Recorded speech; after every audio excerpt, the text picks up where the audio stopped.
My next guest is an extremely talented, genius, clever person. So, good night, everybody. He's a New York Times best-selling author, the 10th anniversary of his excellent book, which I've just started. I've read other ones, I'm just starting this one. Get off my case, Grandpa! I was reading the Harry Potters, all right? Anyway, it's the 10th anniversary of American Gods. It's in stores now. Please welcome the genius of Neil Gaiman, everybody. Neil Gaiman.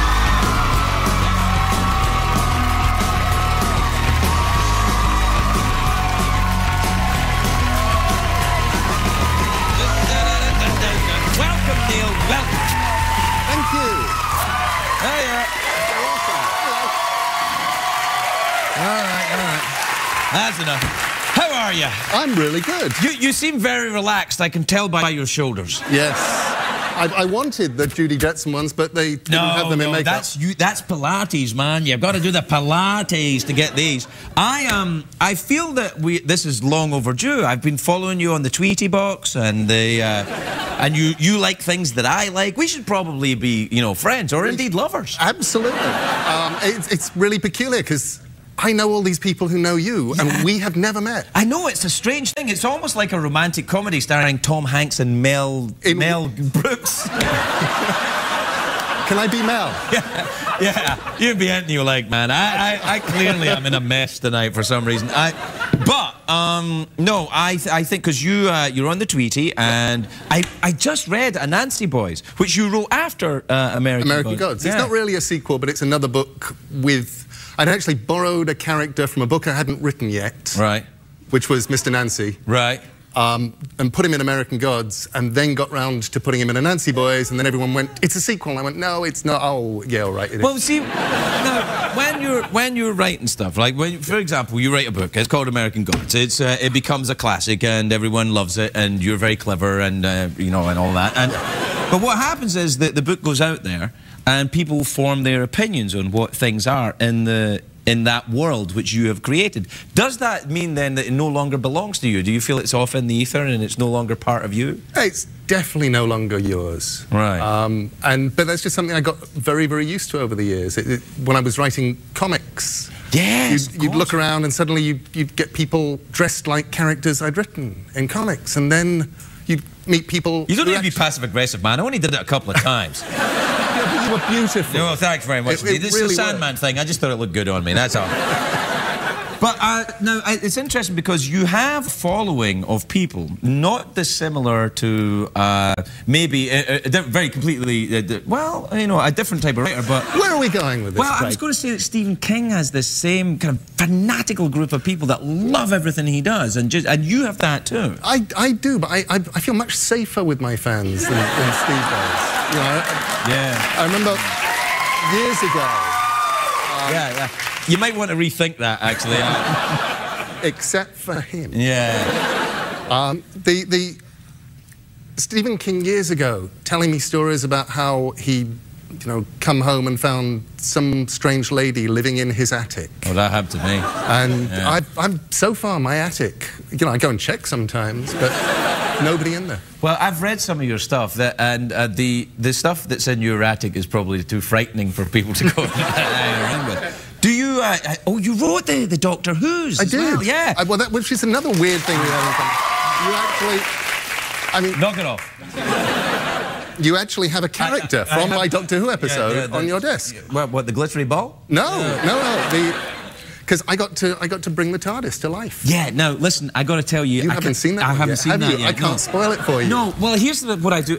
You know I'm a hopeless alcoholic. Yes, obviously. Right. So I stopped drinking a while ago, but when I drank, I used to binge drink. So I would drink a lot and then stop. And I'm kind of like that with Doctor Who. I save them up on the DVR, and then, I get my big scarf on and my hat, and I stay at home and I just watch them. You watch them, then you wake up in the morning hating yourself and swearing never to do it again.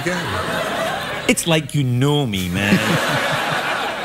So yes, it was episode 4 of this current season. Yeah. And I like this Matt Smith character. Oh, he's wonderful. He's good, isn't he? Yeah. He actually plays this thing of being 900 years old and 11 at the same time. Yeah. Which I thought was great. And also he's very attractively thin.